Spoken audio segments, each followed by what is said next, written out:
this computer. Okay, all right. sorry about Recording in that. progress. We all heard that.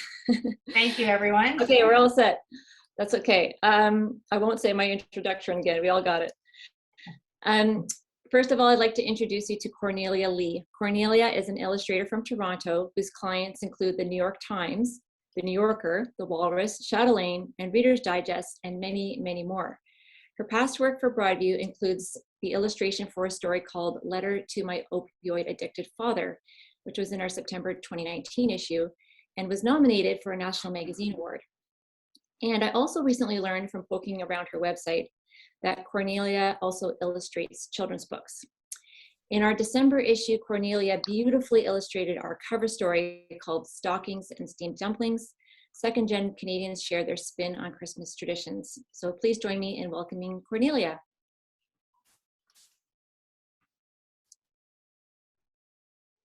Hi everyone. So thank you for having me and thank you for the beautiful introduction. I'm just really happy to be able to share my artwork on this magazine and also share my process with everyone. So if you don't mind, can I share screen? Just going to show the process of my work.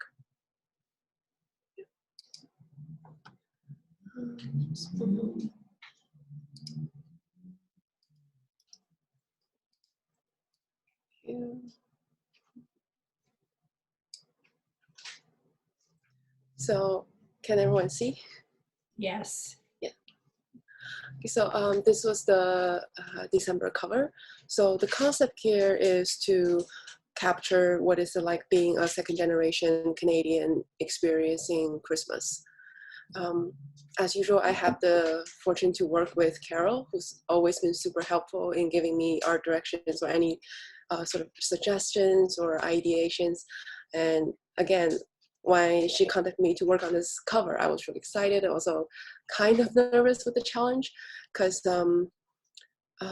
for me, the challenge was to represent second generation Canadian, not just sort of as a collective identity, but within this all these immigrants themselves, because Toronto is such a diverse city that different immigrants with different background also experiences Christmas differently. And then for me, the challenge was to not capture specific groups, but sort of captures that the sort of all or sort of cultural, for some people it was a brand new experience, and for some people it was a little bit of challenge, and just that kind of change from their old life in one cover image. So this was some of the earlier sketches I went through. So exploring a mother and child looking at the Christmas street settings. And the second concept kind of goes more into the title of for the cover, sort of like an Asian family making dumplings. And the third one is comparison between cultures who celebrates Christmas and those who choose not to.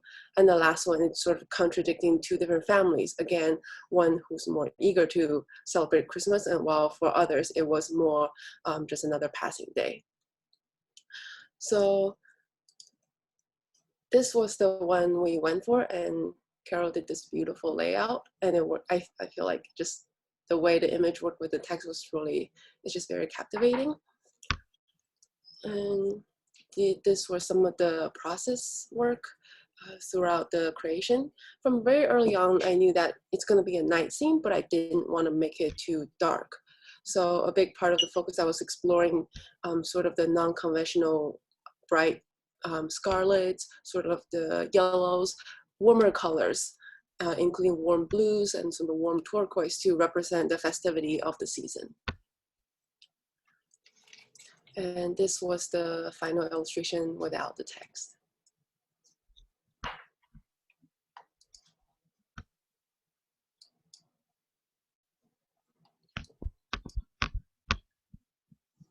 So yeah, that was the process behind the creation of this cover.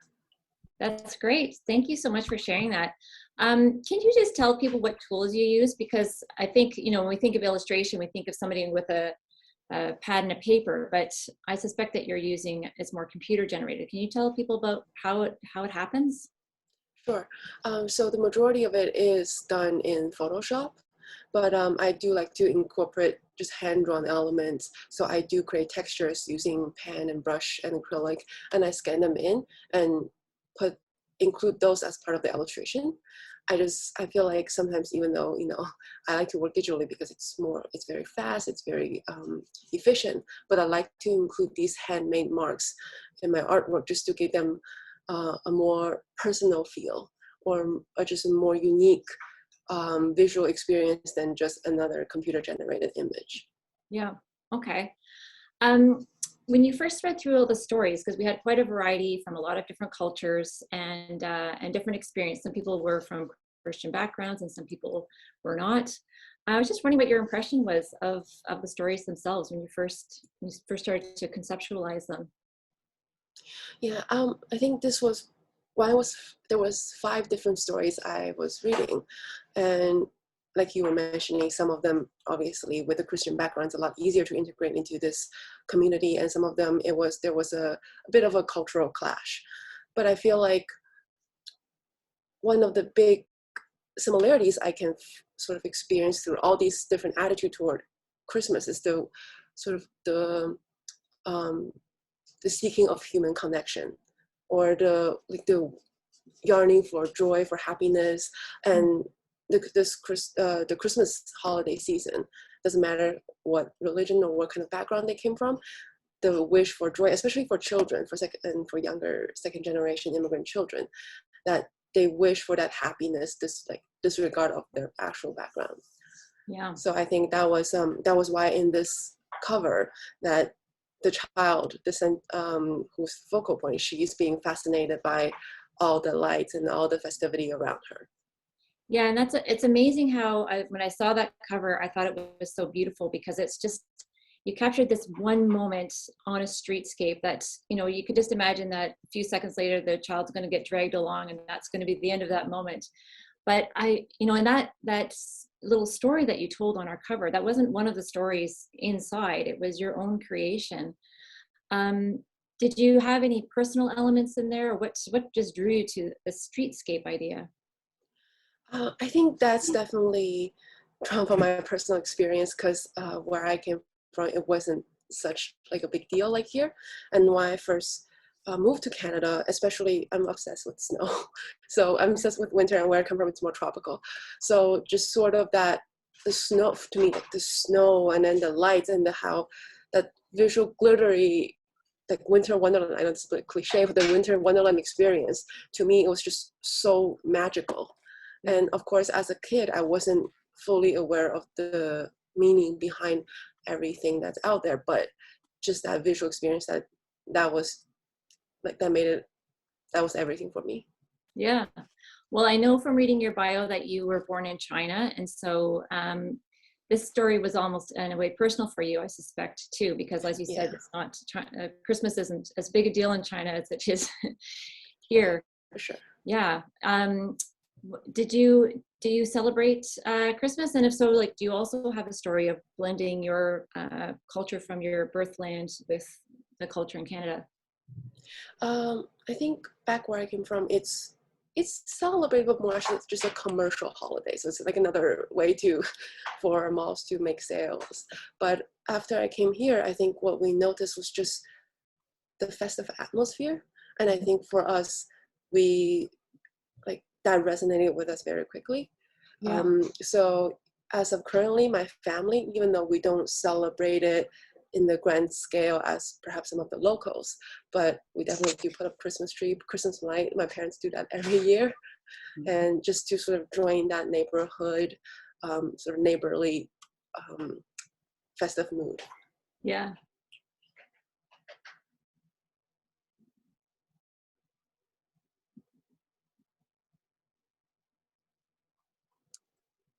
We also have Carol Moscott here, who's our art director. And I just wanted to invite Carol to say a few things about working with Cornelia. Carol, what was your initial assignment to Cornelia, and what surprised you about what she came back with? Well, first of all, I love working with Cornelia. She brings an enormous enormous amount of creativity and beauty to her work. It's very poetic. The task was to find the common thread between all of these stories. You know, this is a story about several second generation writers' memories of their own past and current traditions versus their parents' traditions. And over time, these traditions have changed as the younger generation grows up and becomes more adept at meshing their parents' traditions with the ones that they've taken on as being born in Canada. And in some cases, it creates this kind of tension between parent and child.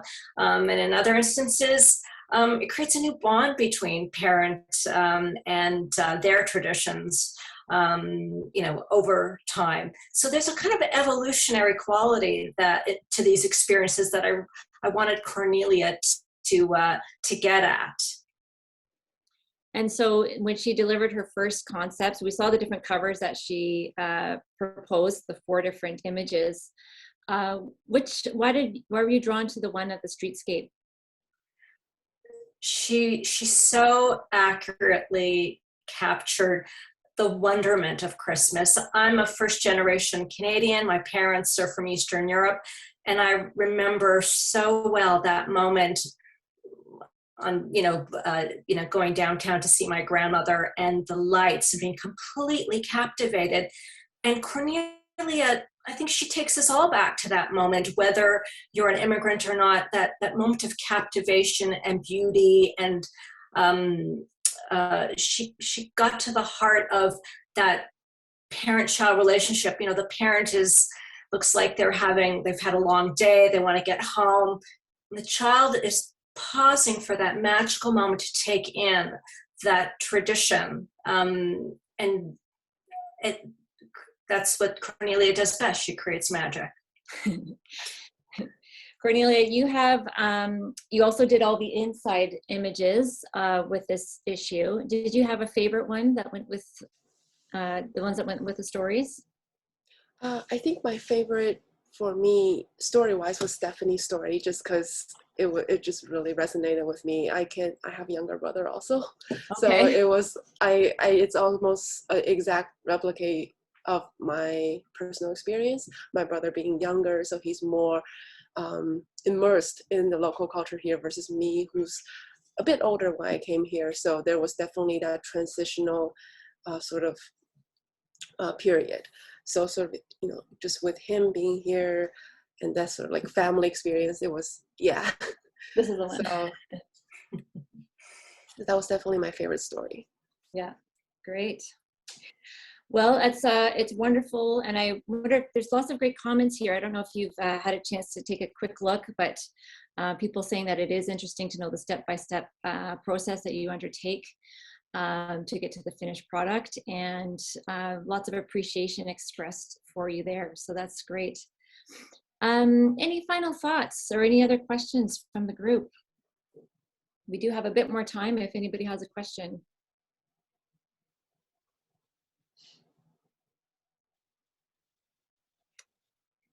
Okay, well, hearing none and seeing none in the chat, thank you so much, Cornelia. It's been wonderful to see how this beautiful, beautiful cover came about. And, I think everybody just loves having it sitting on their coffee table throughout Christmas. It just looks so beautiful to look at. So thank you very much. Thank you for having me. Thank you. So we're going to move next to J.B. MacKinnon. J.B. MacKinnon is an environmental journalist living in Vancouver. His most recent book, The Day the World Stopped Shopping, imagines what would happen if we were all to suddenly reduce our consumption. JB is also well known for his 2007 book, The 100-Mile Diet, co-written with his partner, Alyssa Smith. In our December issue, JB was interviewed by Julie McGonigal about his newest book, and I believe he's going to treat us to a reading from it. So please join me in welcoming JB MacKinnon.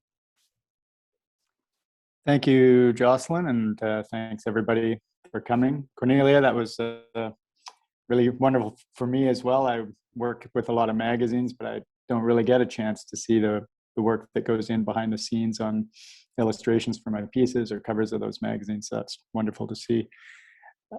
So as Jocelyn said, I'm going to I'm going to do a quick reading. My book is actually really mostly driven by storytelling from around the world. I went around the world to try to explore this question of what a lower consuming society might look like. But in order to make sense of that, you kind of have to know why I might set out to do that in the first place. So I'm going to just read a little bit from the start of the book about why this is such an important issue. The 21st century has brought a critical dilemma into sharp relief. We must stop shopping, and yet we can't stop shopping. At the turn of this new millennium, according to the United Nations panel of experts on international resources, consumption quietly surpassed population as our greatest environmental challenge. When it comes to climate change, species extinction, water depletion, toxic pollution, deforestation, and other crises, how much each one of us consumes now matters more than how many of us there are. The average person in a rich country consumes 13 times as much as the average person in a poor one. In terms of environmental impact, that means that having a child in the United States or Canada, the United Kingdom or Western Europe, is equivalent to having 13 children in a country like Bangladesh, Haiti, or Zambia. Raising 2 children in a rich country is like having 26 kids in a poor one. For decades now, we've witnessed a near continuous increase in the consumption of every major natural resource, from oil to gemstones, from gravel to gold. We're using up the planet at a rate 1.7 times faster than it can regenerate. If everyone consumed like the average American, it would be 5 times faster. At this rate, by 2050, resource use will have tripled in the 21st century alone. Here and there, we ban plastic bags or plastic straws. Meanwhile, plastic production overall has been increasing by leaps and bounds, growing more than twice as quickly as the global economy. The clothes we buy today add up to an annual mass of apparel totaling 50 million tons. A falling asteroid that size would reduce any major city to rubble and trigger earthquakes around the world. In just the past 20 years, the number of garments purchased per person has increased by more than 60%, while the lifespan of those clothes has been cut nearly in half. Even if you harbor doubts about how accurately we can measure our voracious consumer appetites, it hardly matters. The numbers could be off the mark by a wide margin, and we'd still face a planetary crisis. Countertops are bigger, beds are bigger, closets have doubled in size. The technosphere, everything we build and make, our stuff, is now estimated to outweigh all living things on Earth.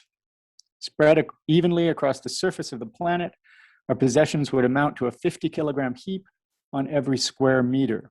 Picture, say, a pile composed of a small television, a pineapple, a 2-slice toaster, a pair of shoes, a concrete block, a car tire, a year's supply of cheese for the average American, and a pet chihuahua. We haven't even begun to talk about what we throw away. The annual output of garbage in the United States and Canada, loaded into trucks, could circle the equator 12 times. About 1/5 of our food ends up in the garbage worldwide. And remarkably, this is a problem in poorer countries as well as richer ones. Dogs and cats used to help us dispose of leftover food. Today, they have their own consumer goods, from beds to toys to clothing to pet tech products, a market worth more than $16 billion in the US alone. Our pets produce their own trash. We've responded to all of the above, not by reducing our consumption, but by attempting to green it. The focus globally has been to replace gasoline-burning cars with electric ones, to recharge our phones with energy derived from the wind and sun instead of coal, organic food, non-toxic paint, reused computers, energy-efficient televisions, water-saving dishwashers are all now widely available. The environmental harms linked to the goods and services we enjoy would be much worse without these advances. Yet the greening of consumerism has yet to result in an absolute decrease in material consumption in any region of the world. As Joyce Msuya, then the head of the UN Environment Program, put it in 2019, at no point in time, nor at any level of income, has our demand for natural resources wavered. In fact, since the year 2000, the efficiency with which we use those resources has decreased, while the pace at which we extract them has accelerated. Nothing we have done to green our consumer appetite has been able to keep pace with how quickly that appetite is growing, to the point that the unwavering dedication to greening has become peculiar, if not absurd. If we wish to lessen the harms caused by consumption, why not consider consuming less? Thank you. Wow, that's a startling, startling lot of facts that you've just shared with us. It's a lot to take in. I'm kind of like, oh my gosh. Can you tell us just first of all, what was the germination of this book? What was the first thing? A lot of people would think, yeah, we consume too much and we should probably slow that down. It's not a great thing. But like that'll happen and then might move on. But what made you want to really go in and look at this? Well, it's really the fact that over the past, quite long time, I've been working as an environmental journalist. And so I started to realize that it didn't really matter which subject I was looking at, what kind of environmental problem I was looking at. We often just didn't look at the root causes of that problem. The root cause was the consumption of one or another kind of product. I mean, if we talk about deforestation, then people will sometimes say, well, we have to stop logging. We have to stop cutting down so many trees. But I mean, we don't cut down the trees for fun. We cut down the trees. We cut down the trees to make products that we consume. So, in nearly every case that I looked at, in fact, every issue that I looked at, consumption was so clearly a powerful root driver of the problem that I finally thought, maybe I should write a book that talks about exactly that. Yeah. And explores what the alternative might be. Right. We have a question from Mary Leslie who says, has the trend downward during COVID completely reversed now? And I would throw in there too with the supply chain issues, if that's, made people give pause. But Mary Leslie's question is about the downward trend that we saw during COVID. Is it over?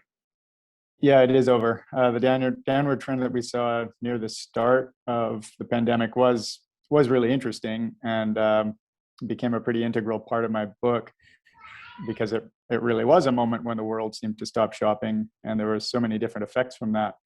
But since then, consumption of goods has actually increased to levels higher than prior to the pandemic, in part because we were shut off from being able to consume services, so we consume goods instead.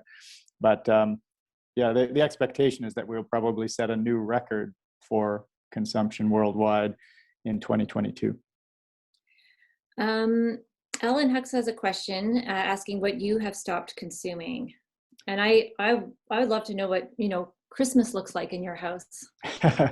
Well, I come from a little bit of an unusual background in that sense. My family and, my parents and my brothers and I actually stopped giving gifts for Christmas way back when I was a teenager, and have never done so. So at this point, Christmas is just we make an effort to get together if we can, and eat a meal, and there'll be some gift giving for children in the family, but none of the adults exchange gifts, and we haven't for a couple of decades now. Overall, I mean, I live a relatively simple consumer life. I'm certainly not I'm not a saint in this regard, but the book has certainly got me thinking more about, not so much about what to give up, but how to consume a little bit differently, and mainly with a focus on fewer but better goods, services, and experiences. So if I do need to buy something, then I'm going to try to, if I feel like I actually need it, I'll try and buy it either used, or I'll try and buy something that's going to last a long time. I will, I'm trying to pay for fewer consumer experiences, but make sure that they're meaningful to me. And this is particularly true, I think, of experiences. So one area where I suspect I'll make significant changes is in travel, where I'm I likely will travel less, but travel in a more engaged manner in the future, so that I'm making sure that if I do travel, I'm getting the most out of it that I can, and and not just tumbling down this road towards traveling so frequently that I can't remember, the place I was in Can't remember one report from the 3 next trips one. ago. Yeah. So we have a question. Michael McTavish would like to ask a question. So go ahead, Michael. Great. Thanks, James, for that insight there. I'm just curious, through your research, if you've seen any differences in the changes in the rates of consumption between different sectors. So consumables, for example, versus clothing versus electronics, and over the last 20, 30 years, are some things particularly taking off and really driving that consumption? It's really like more of everything, I'm afraid. but there are still changes in the pace of acceleration. So obviously electronics have really increased, and digital consumption, so the consumption of entertainment online, games, all of those sorts of things have increased pretty dramatically over the last while. But remarkably, not much fades away. Consumption tends to increase in every direction, because we have a system that's built to require more and more of it every year. So that seems to be the trend pattern that everything follows. Overall, there has been a bit of a shift, particularly in wealthy countries, away from goods and towards services and experiences, but that's not really coming at a significant, certainly it's not decreasing the impacts of consumption.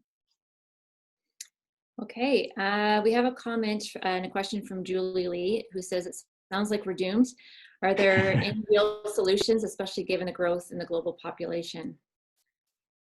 Yeah, I wouldn't say we're doomed. The book, one of the things this book looks at is, are there ways that we can change this consumption-driven system so that we're all consuming less and still able to maintain, good quality of life? And I certainly think that's distinctly possible. It's just that we really haven't been talking about this topic.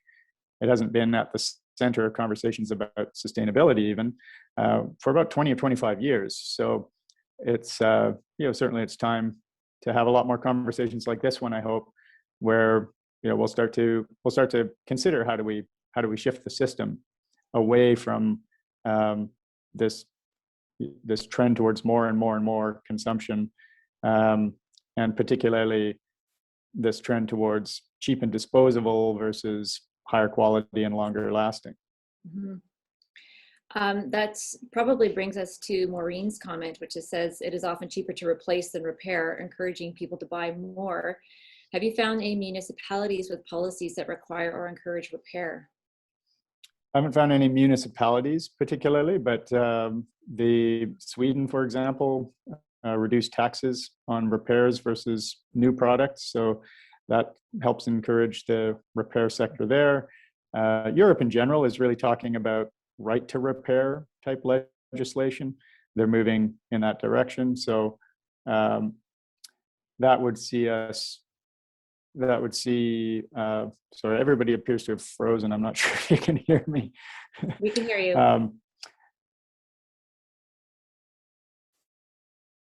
Okay, are we back? Yeah. Were you able to hear me? Yeah, we heard you. Okay, it was just frozen on my side. But yeah, so Europe is moving towards a right to repair that would mandate companies to make products that are more repairable than they are right now. So as I say, actually even President Biden has spoken of the possibility of raising right to repair in the United States. So there is movement in this direction. That's good. There's another comment. I'm going to go back up again. It says, yours is the second talk I've listened to today, talking about the absolute necessity of reducing our consumption drastically.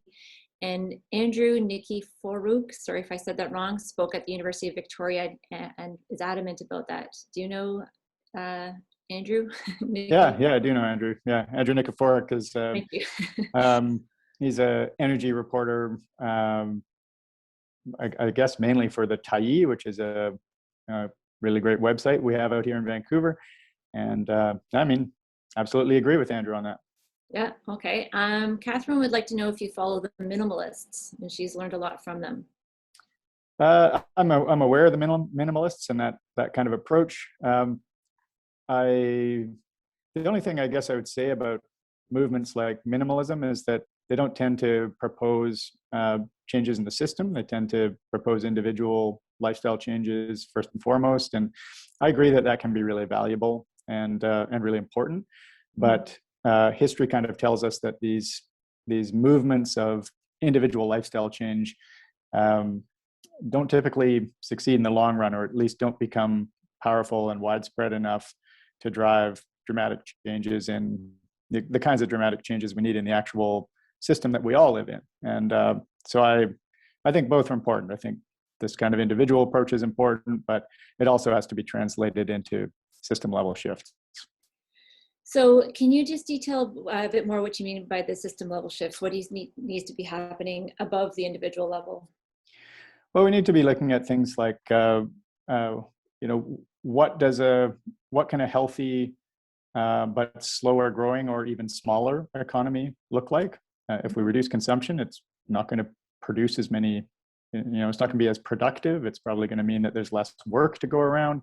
It's probably going to mean that we're going to need to focus even more than we do today on making sure that the wealth that's generated by the economy is distributed in a more fair manner than it is today.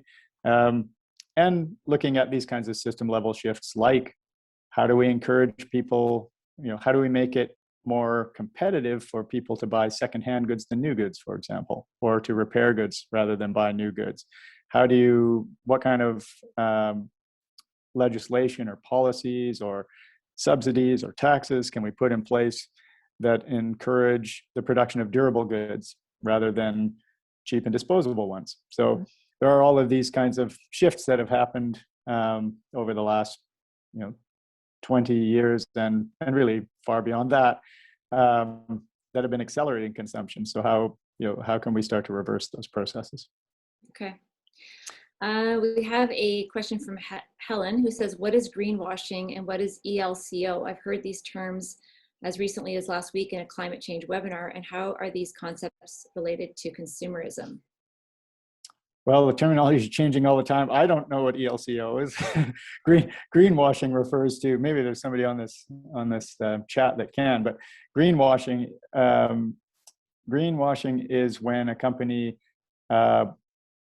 markets the idea that it is greening its goods or services, the production of its goods or services. So, for example, saying that maybe a clothing company would say that it's switching to organic, but maybe it's switching to organic with 1% of its cotton supply. That would be an example of greenwashing, where you are you're pretending that you're moving in the direction of a greener approach when in fact it's not that authentic, or your environmental impacts are worsening overall, even as you pursue some aspects of greening the production of the goods or services. So that's greenwashing. ELCO, I'm not sure. Google it. I don't know. Google it. I'm not sure either. I'll have to look that one up. There's a few people, or somebody has mentioned that their church has a repair clinic every 3 weeks with volunteers. I guess people can bring their goods and get them fixed. So that's wonderful. That's great. Initiative. And the CFUW has a resolution to present to the Liberal government regarding the right to repair. That's great to hear. Yeah, because I haven't heard a lot about it in Canada so far. I do know that there are, like Vancouver has kind of fix-it workshops where people with skills are available to people who aren't as experienced and can help people fix all kinds of different things. But right now that's obviously very small scale, and we'd sure like to see the Canadian government at the federal and provincial level, and in the big municipalities, start to look at how to integrate this, how to make the repair sector a more significant part of the economy overall. Zoom call. Yeah, it seems like that's okay. With the corner repair shops are disappearing sometimes. Shoe repair and so on. I was really interested in in the interview, and you mentioned it in your introduction as well, about people in the developing world. And, the kind of maybe the more conventional thinking is that we're, trying to help them develop and become more able to have more spending money and so on, and become, big spenders like us. But in fact, you're arguing that we actually need to consume less and be more like them. And you've traveled the world talking to people about this. Can you just give some more insights about prosperity? It's probably it needs to go both directions. I mean, certainly there are people around the world who really do need to consume more. There are many people who are unable to meet even their own basic necessities. But in order for that to happen without compounding the problematic impacts of consumption that we see right now, we in the wealthier world are going to have to try to find ways to reduce our consumption, I think. And that doesn't mean that we have to return to, some kind of state where we have, hardly any belongings and are living just the most rudimentary of material existences. I mean, a country I went to look at this was Ecuador, where if we all lived like the average Ecuadorian, we'd be able to meet that lifestyle for everybody with the resources that we have on the planet right now, which is certainly not true if we all lived like the average Canadian. But that Ecuadorian lifestyle is also currently categorized as a high level of development by the United Nations. So there are countries out there, mainly poorer countries, that are doing a much better job of translating consumption into quality of life than we are. We are consuming more and more every year, but it's not adding a great deal at this point to our quality of life or to our happiness. Some of these poor countries are doing a much better job of that. And that lifestyle in Ecuador is, it's always kind of hard to describe because it's very much like the way we live, but a little bit less of everything. So, there'd be very few households that would have two cars, for example. People in the average Ecuadorian would probably have flown in airplanes rarely, if at all. But, they certainly would have, adults would typically have cell phones, but children might not. And this is all without the benefits of a lot of the innovations and so on that have been developed that might allow us to hang on to more of our consumables if we really felt that we needed to. But yeah, it's a lifestyle that would be very familiar to people who remember the 60s, the 1970s in Canada, when people were consuming dramatically less, but the quality of life was quite good for a lot of people in that era. Yeah. Okay. Well, we're going to leave it there. JB, thank you so much for your time. Oh, my pleasure. Everybody should know that JB's book is available at just about any bookstore or online retailer. Of course, you can also go to the library if you would like to consume less and try to find it there. But we will post a link to his website in the chat. And it's just wonderful to have you here. Thank you so much.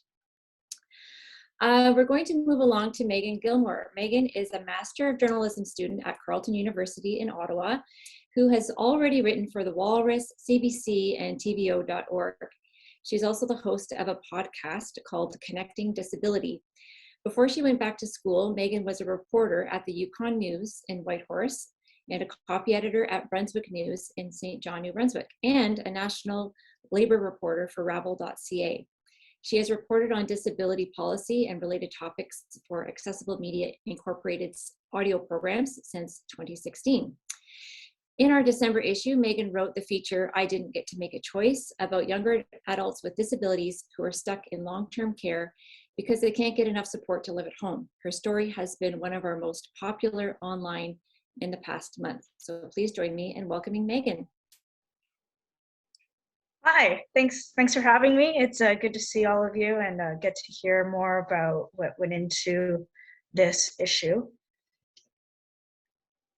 I was asked to prepare some remarks, which I did, and it would be really easy, and actually conventional wisdom would tell you that the idea for this piece began at the beginning of the pandemic, when we go back to those early days of it, when we were being inundated with stories of long-term care facilities and instead of them being thought of as long-term care facilities, they were very much reported on as long-term catastrophes. And so, to be clear, that was the news hook that I chose to use. Like Jocelyn mentioned, this piece describes the experiences of several young adults across Canada who have disabilities and either live in a long-term care facility right now or have lived in a long-term care facility, some as recently as a few months ago, or others who have similar disabilities to those who are living in long-term care but have been able to stay in the community, whether that's as a result of individualized funding programs, which is where government funding allows people to hire and train their own staff, but the staff are paid for through publicly funded healthcare, or people who are able to stay in the community because they have a combination of paid and unpaid support, government funding, and also volunteer, that sort of thing. So it's true, COVID was part of this, but to understand this story, I'd have to, and you guys will be the first to hear the full background. I actually started reporting on this story before the pandemic began. So as Jocelyn mentioned, I've been a freelancer for a number of years, started mainly in 2014. And while I've been legally blind from birth, disability was one of those things, like every once in a while I would do a story about disability, would come up and I'd be like, okay, we'll do that. But in 2016, as Jocelyn mentioned, I began doing some work for Accessible Media Inc., which is a national not-for-profit organization that focuses on disability stories. It began mainly centered on providing Canadians who are blind or have a visual impairment with access to the newspaper or to grocery flyers. But it's expanded in the past several years, and we kind of discuss all disabilities. So I started working with them on various programs in 2016. And at that time, actually, the government of Canada was beginning work on the Accessible Canada Act, which is Canada's first federal accessibility legislation, which passed in 2019 with the unanimous support of all parties in the House of Commons. And AMI was a media organization that was covering that from the very beginning. So when it passed, they wanted to find a way to continue this momentum of how do we make sure that accessibility legislation gets enforced, how this is the passing of legislation is really the beginning of something. So how do we keep the story going? And they created this position where I would come on the morning show now with Dave Brown and talk about disability news, just report on disability. Which meant that I was then very much in the hunt for national disability stories. And I had heard people talk about this evergreen issue of young adults with disabilities who live in long-term care homes. In my own life, I believe there's a woman who we attended the same church growing up, and she passed away probably more than a year ago now, but I believe she was living in a long-term care home, and she's a disability. I had a classmate whose brother had to move to a long-term care home when he was still in his teens, I think, just because of the care he needed. So I knew anecdotally this was a thing, but I was curious about how this was going throughout the whole country. So in October 2019, and what I did not know would be my final big excursion before the pandemic, I went up to Whitehorse, Yukon to visit some friends of mine who still live there. And I'd also just recently learned about travel expenses and business expenses. I was trying to take myself seriously as a freelancer. So I was like, okay, maybe I could do some work up here and we'll see if it's enough to maybe write off a plane ticket. The Yukon, you should all go visit, but just know I've been told it costs less to go to Mexico, especially this time of year. People find that more attractive. So when I was there, I set up a meeting with an executive director of a organization that works with people with disabilities throughout the territory. We just had a chat about what types of things she thought would be good stories for people to know about disability accessibility in the Yukon. We're talking about the general difficulty of there being built environment accessibility in the territory, which I can attest to as a former resident. She told me a story about a young woman that she knew who was living in a long-term care facility because her parents, for a variety of reasons, were not able to turn their home into a wheelchair accessible place. And so their daughter couldn't get the care she needed at home. And she'd been living in this White Horse seniors home for a while. And that story stuck with me. So when the pandemic started and I decided I wanted to pursue this specific topic more, I reached out to her and asked if we could set up an interview. Mm. She responded she was really happy about that idea, but we weren't able to set up an interview because the woman that she knew, the woman they'd been supporting, had passed away shortly before I had sent my message. And I mentioned this because, as Jocelyn mentioned, there's been a lot of response to this article, so thank you so much for letting me be part of your lives the past few weeks. And I've noticed some comments from some individuals across the World Wide Web mentioning a concern that perhaps in some ways this article is ageist because they didn't reach out to me directly. I'm not entirely sure where that conclusion came from, and I can assure you that every person I spoke to, and there are many people spoken to for this article, deeply believes that seniors in this country should be given good, dignified care, most often in their homes. But I start with this woman's story as a reminder that while the pandemic may have shed a new light on long-term care, and this article is meant to supplement the other reporting on long-term care facilities and remind you that there are many people who live there. This has been an issue that's been going on for years. And unfortunately, it should not have taken a pandemic to remind us of it. But if I learned anything from the numerous people I spoke to for this article, you always have the opportunity to make decisions in life and to make something new, do something good. You know, well, I've been like trying to figure out like freelancing in school during a pandemic. There's individuals who you met in this article who have spent a pandemic lobbying governments to get them out of long-term care. Mm.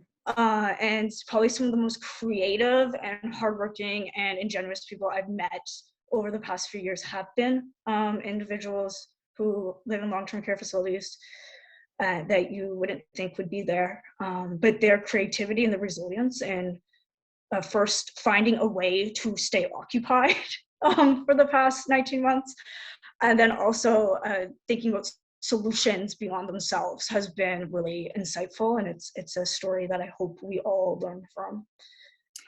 Okay, yeah. I'm just going to interject there, Megan, because I want to make sure that we have time for some questions and that we can, finish our evening on time. But I was just wondering, you mentioned some of the reaction to the story that you've received, and of course, with every article, it's always just a slice of a huge story, and we can't cover every angle in every story. We understand that as journalists. Why do you think this has resonated, this piece, so much with people? Is it because they just didn't know, or what do you think? Why has this been such an interesting story for people? Yeah, I think there's two things. I think there's one, what you mentioned, that people just didn't know. But then I've also seen reactions, and some from people I know personally who've reached out to me after they've read it, and it'll be, I know someone who is in that situation. So for some people, I think it's been like, oh, like you turn on the light and they're like, oh, I just know there was this whole thing out there. And for other people, it's somebody shedding a light on something that I've been carrying very close to me personally. And I'm just thankful that somebody is saying this for everyone else. Okay. And what I remember from when we were in the editing period with this piece is that there's two developments that happened kind of at the last minute. We had a full story written, and then two things happened, and you were very adept at quickly bringing those two extra pieces of information in. One of them was that the Nova Scotia Court of Appeal found that systemic discrimination had occurred in a case involving 3 people with disabilities who were housed in a psychiatric hospital for years rather than being assisted to live in the community.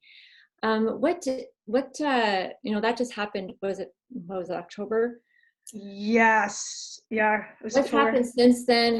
What has this meant for people with disabilities? Right, that, I was pretty a couple weeks after the decision, and then it was still kind of a wait and see. So people were like, so advocates, Victoria Levac, who you meet in this piece, She begins and closes it. She's the spokesperson for the organization that brought forward the claim of systemic discrimination. They were working on setting up meetings with the Nova Scotia government, because also that came out around the time of the provincial election there. So there had been a change in government, and they're hoping that this leads to more sustained systemic change. Okay. And speaking of Victoria Levac, that Mhm. was the other development, is we learned, we had the piece finished, and then we learned that she was actually going to be part of a pilot program to live independently. So I'm wondering if you know if that's happened for her. We said in the story it would happen in December, January. So it was one of those moments as a reporter where you have, like, as a person, you're thrilled. You're like, oh, this is so good for you. I'm so happy. And then as a journalist, like, and now we have to change, or like, what do we do with this whole 3,000 words that we've written?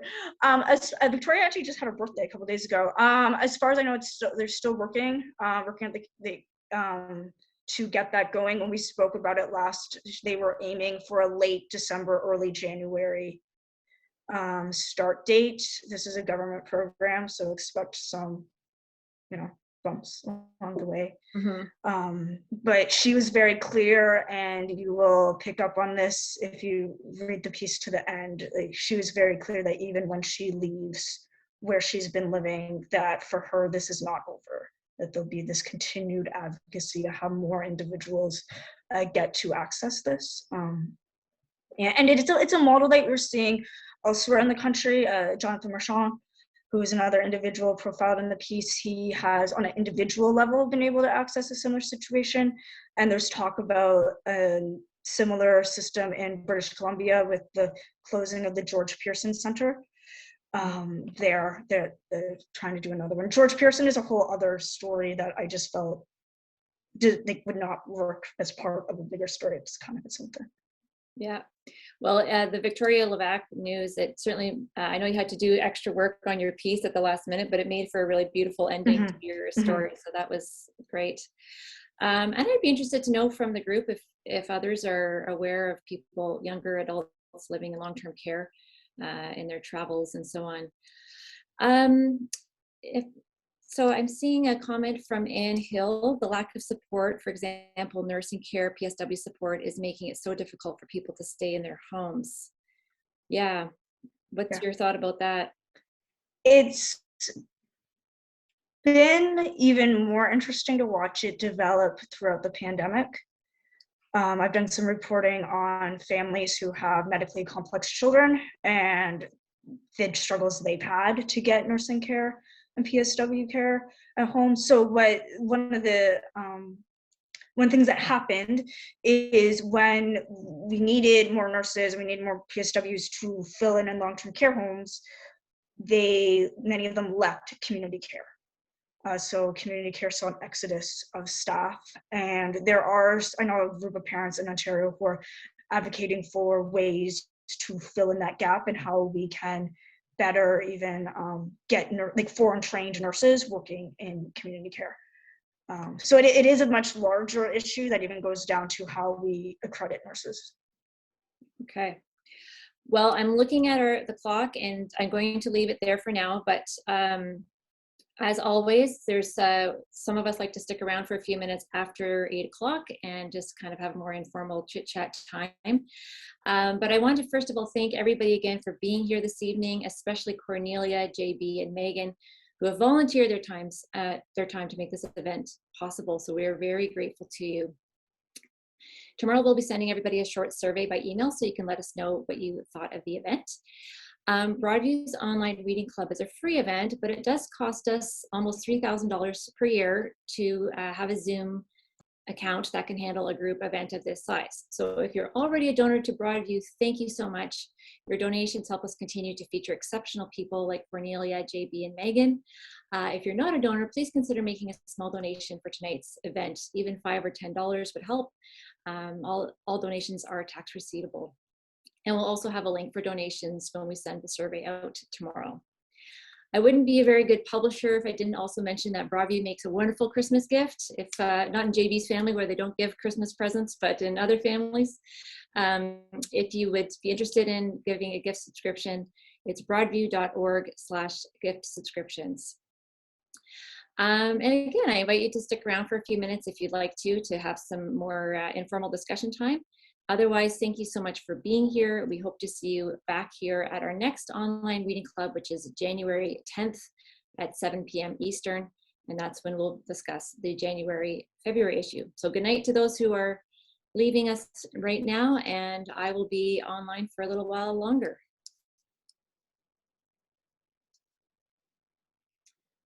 I'm gonna put this back on the gallery view.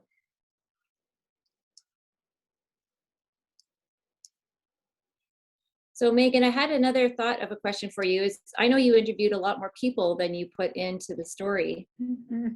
So how did you choose which ones would best tell the story? Right. So at the end, my editor made some choices, and I just agreed reluctantly. Yeah. So it was a lot of the people I spoke to were also people involved in like providing support, so like support agencies or family members. So I was mainly talking to them from more of a contextual background, just to understand it more. So it really came down to me like who had the closest relationship with the subject. So if you were living in a long-term care facility or you had once lived in a long-term care facility, you got bumped to the top of the list. And then from there, it was the editor's call. Yeah. And I wasn't the editor on your piece. I just want to clarify to everyone, because Gillmore was the editor.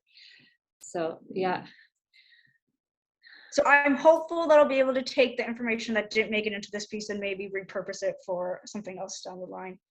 Yeah. Because there are a lot of people. There's a sub-story in this topic has to do with multiple sclerosis, and individuals with MS are often those who move to long-term care facilities when they're younger. And I've been told by researchers that they are an overlooked but invaluable source of information to just understand long-term care facility systems and how things have changed over time. And they have a lot of good insights on that. That's interesting. Yeah. What I know you covered disabilities a lot. So what are some other major themes of stories that are emerging right now? What are the hot topics? Right. This is hinted at in the piece, and this is we could go on for hours on this one. Canada passed Bill C-7 in March that changed the criminal code in terms of medical assistance in dying. That was a big topic for people with disabilities.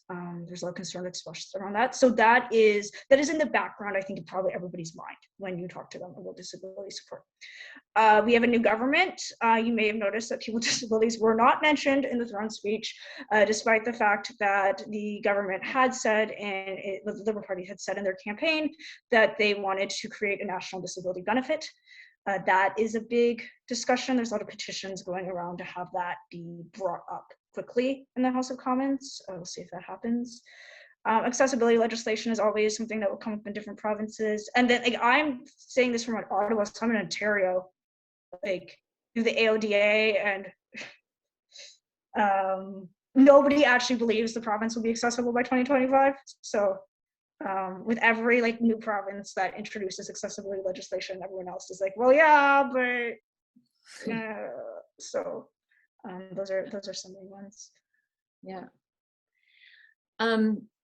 Anybody can jump in here. I don't have to ask all the questions, so just feel free to unmute yourself and jump in, or if you want to put a hand up and do that, please do.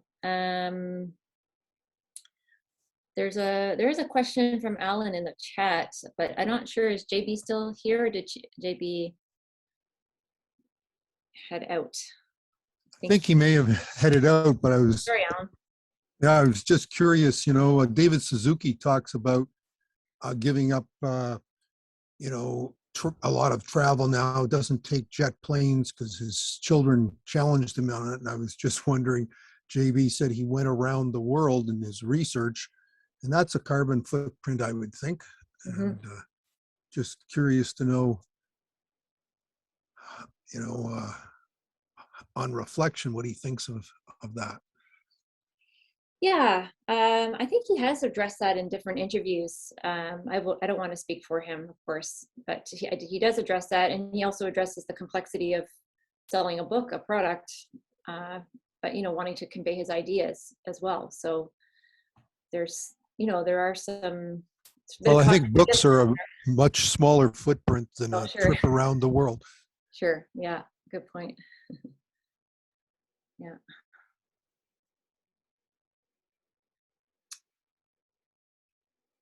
Were there other stories in the December issue that caught people's eyes? I'd be curious to know. We also had the Willie Bopole story on homelessness, was our other major feature. Megan, Jocelyn, I just really want to thank you and also Megan for that article on disability, because I think it's not a reality that enough people are aware of. And there's been a lot of talk about changing long-term care, but this doesn't seem to figure in a lot of the articles or a lot of the commentary that you see out there. So I think this was really important to include. Thank you. Absolutely. My granddaughter is 19, and the care that she requires in order to keep her alive, she requires a nurse at night. And especially since the pandemic, and so many nurses just dropped out of the community care system, her mum has to do 5 or 6 of the nights as well as working full time. And there are many families where the amount of care a young person needs is absolutely tremendous, and families are so terribly strained, and yet the very last thing that you would want to happen is for them to have to go into long-term care. Care in the community must be more economically reasonable, it would seem. Mm-hmm. Yeah, thanks for sharing, Anne. Go ahead, Barry. Hi, Jocelyn, and thank you, Megan, for your article and being here tonight. I'm intrigued about the terminology regarding special needs, disabilities, various terms, and I'm struggling to find something that's not offensive. Right. Do you have recommendations at all? Sure. I get asked this question a lot. So do you want my snarky answer? Yes, Or, please. Yes, please. okay. So my snarky answer is that there's like very big existential questions that people with disabilities are facing, especially around things like poverty or like access to healthcare, like life and death questions. And I wish that we could divert maybe even a small bit about the attention that we spend discussing language into addressing these larger social issues. That said, I think I get the heart behind the question. I, as a person, after many years of a lot of work and patience with other people, I've just made the decision to work really hard to just not get offended by people's language. Because I think if you're a person with a disability and you're always getting mad at everything people say, the issue is with you, not with the people. In general, what I would tell people is, so we used to use the phrase person with a disability or people with. Right. That is no longer true. Okay, so there is a big group of people who would prefer you say disabled person. So a good rule of thumb is like when I'm reporting, and I'll call people and like we'll be fact checking things. I ask them actually just what do you prefer? Do you want person with or disabled person? And then typically I found people aren't afraid of the word disability. Typically someone who has a disability isn't afraid of the word. It's often friends or caregivers who find it a little offsetting. So people of my age, like we're done with the term special needs. Like we're just like, whatever, just like, differently abled does not make sense to me. I don't know what it means actually, because I'm like, everybody is differently abled. Some people paint, some people garden. Like, what are you talking about? So I just typically tell people like focus on simple, clear language that actually says what we're talking about, and that part of having a disability by its nature means that you cannot do certain things. Okay, I cannot drive a car. I cannot look you straight in the eye. Like there are things that I will never be able to do. That is a fact of my life, and I've learned to accept that. So I think when we like kind of try to take it out all the time, we're actually slowing down people learning to accept and live within what they've been given, if that makes sense. But yeah, it's a great question. Like, it comes up a lot. You might see PWD is the new short form. Came out a few years ago, and I actually didn't know what it meant. Like, I was reading a job posting, I think, for something related to disability, and I was like, PWD, is that like prisoner of war? They made a typo? Like, I don't understand. And it took me a while. So what does it mean? So person, PWD is person with disability. Or yeah, people. yes, I got it. Yes. Yeah. Well, thank you very much, Megan. I appreciate your input. You're welcome. Some of the people that you interviewed, you know, they had verbal challenges. How did you, and then you still managed to bring out humor and great quotes from them. How did that go with some of the people that were in the story? Yeah, so particularly Joseph Arnold, who's at the end, was that, and I believe his mother was at our event tonight. The way that worked is Joe was a really great interview, but he has, as the article describes, a lot of support to help him. So his support staff and friends were there with me. We did a video call, and that's the way we go it. So I just told him at the beginning, like, I'm glad you're here to help me out, but I'm going to ignore you now and just talk to Joe. And then they would step in. So I would ask a question, and sometimes they would ask me a question to clarify, then they would relay their question to Joe. And yeah, so it was a team effort. And then sometimes you just got to sit back and listen to everybody talk amongst themselves, and that gets reflected a bit in the piece with their conversations. It made it a little trickier from a reporting perspective to like, wait, like, how do we say, like, you know, so that's partly why those sentences are there, to explain why you're not going to see a lot of direct quotes from somebody. But yeah, Joe has a lot to say, and he's very determined that what he wants to say will get relayed to you. So he's very determined to make sure that gets up there. I think his mom is still here. Wendy, I see your name here. Do you want to jump on and join the conversation since we're talking about your son?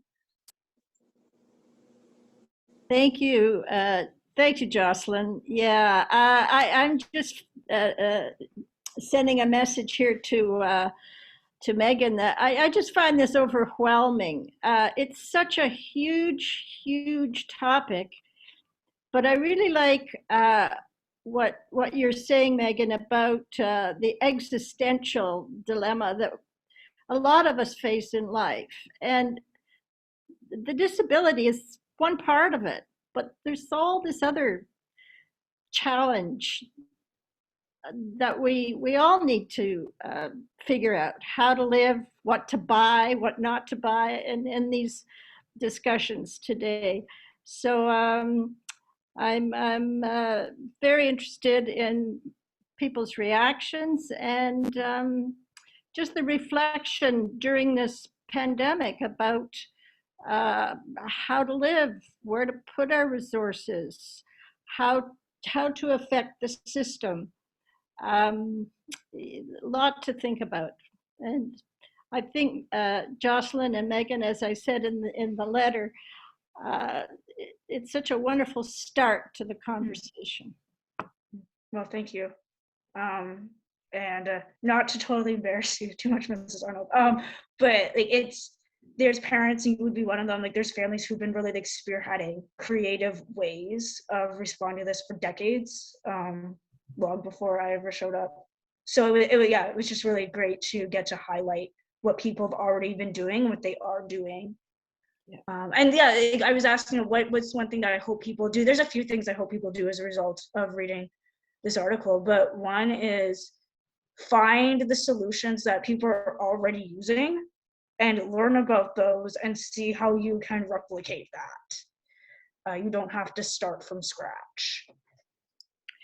I would like to say too that this all started about 50 years ago at St. George's United in Toronto, and a parent started a nursery school, and my son attended, and we became a parent group, and so the idea, yes, Megan, that you're talking about, others have ideas and suggestions, and doing it together is a really important part of this.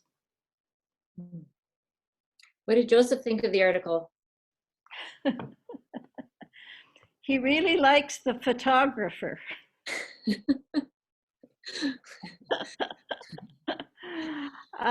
Yeah, he needed a lot of support to communicate. And my suggestion was that Meagan write her questions ahead of time and email them to his coordinator, and that possibly some answers could be determined before the interview.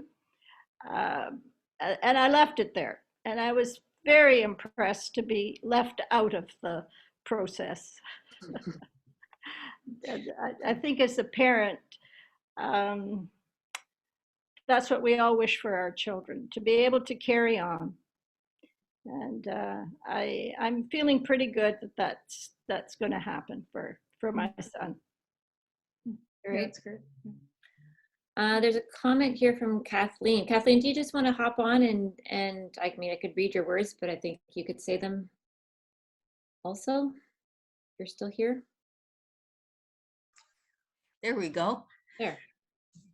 No, I was just commenting that my son is in his 30s and he's been disabled his whole life, like mentally handicapped. So for him, like because I've been involved with community living, I knew there's waiting lists, and that's why individuals end up in nursing homes and places that they shouldn't be. But if their parents pass away in an emergency, that's where they get put.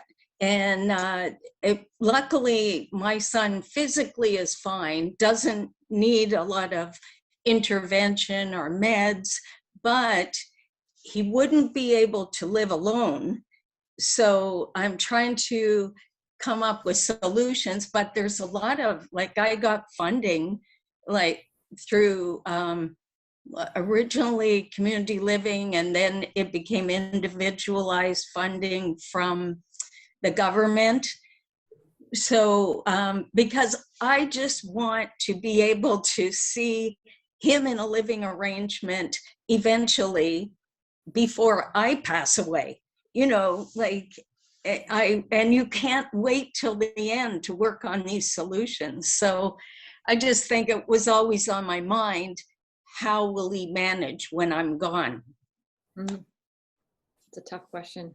It is, because the government doesn't have a lot of solutions. There are group homes, the waiting lists are huge and getting longer. So, and what happens is, even in the group home situation, if some parents pass away and an individual is left, they get bumped to the top of the list. So you're never going to make it to the top unless there's a crisis or emergency.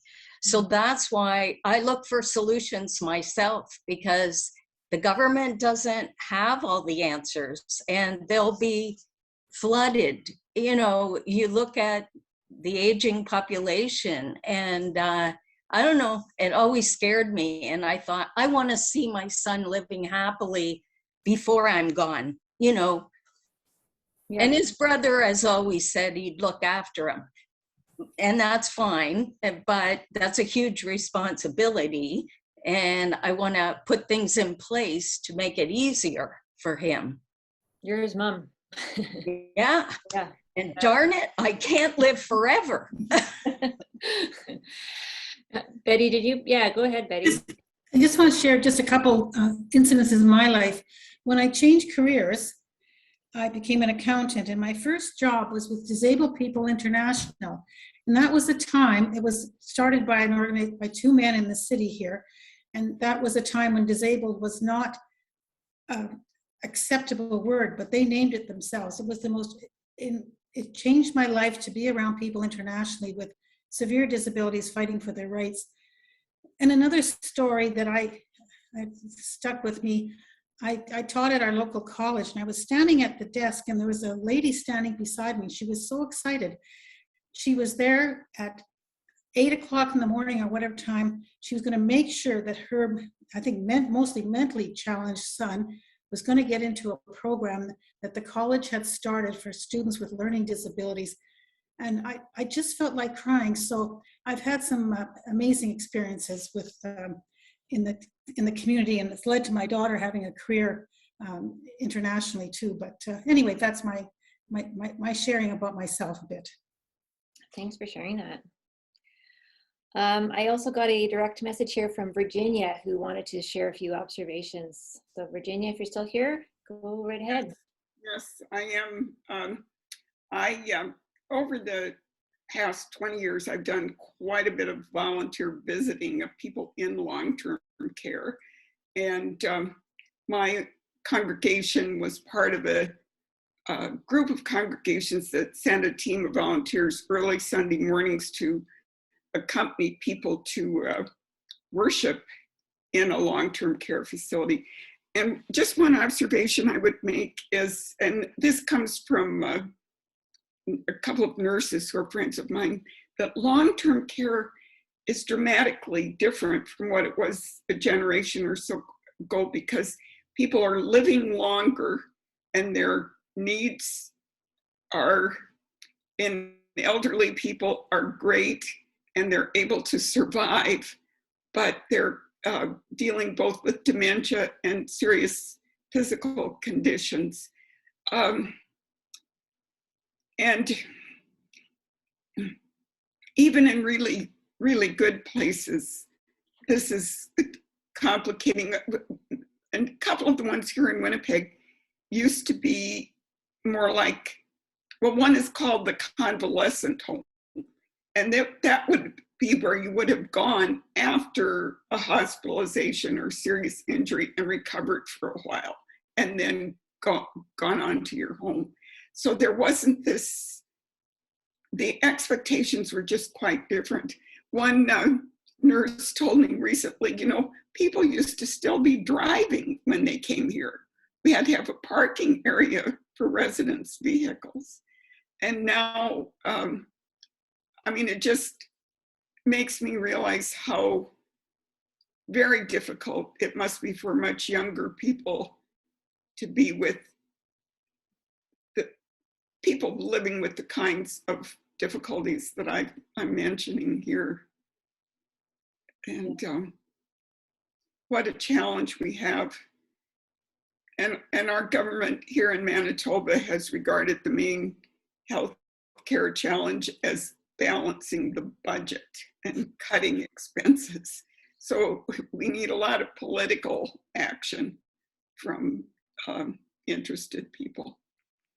Yeah. Sorry for going on, but no, great points, and thank you very much for sharing. Yeah. Yeah, I even think,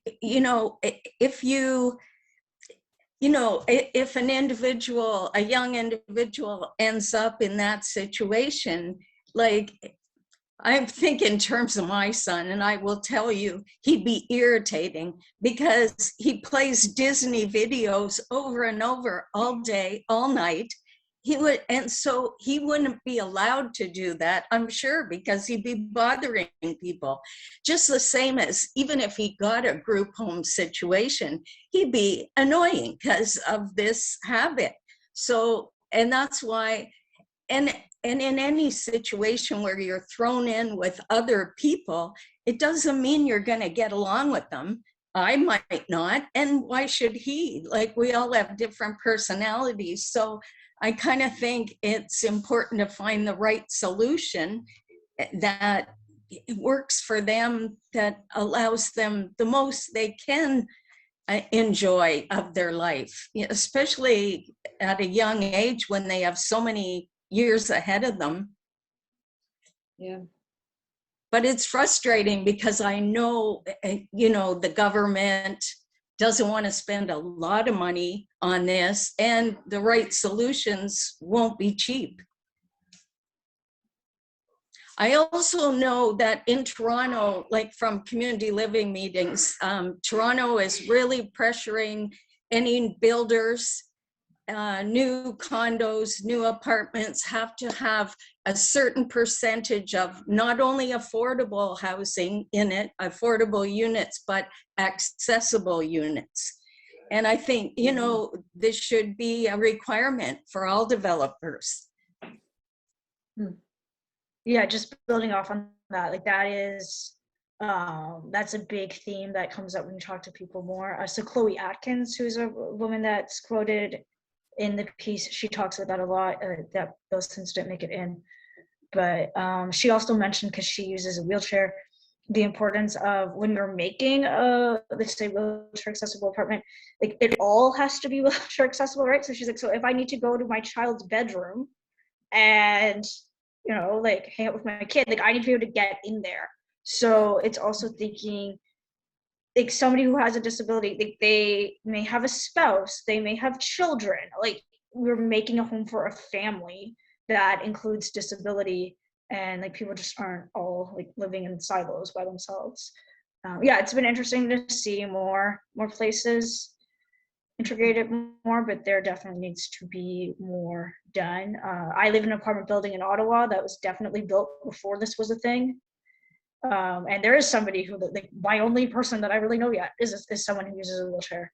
And we've had conversations about the things that are hard for her to do in this building because of that.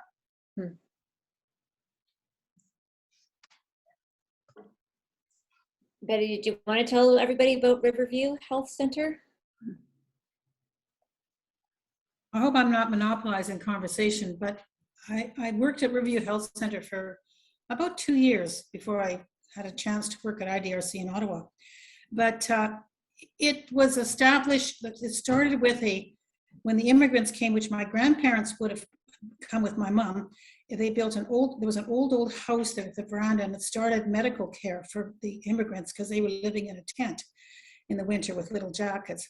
And then they built the King George Hospital, and that was demolished after the polio epidemic, and they built the Riverview Health Center. But anyway, it was an amazing experience.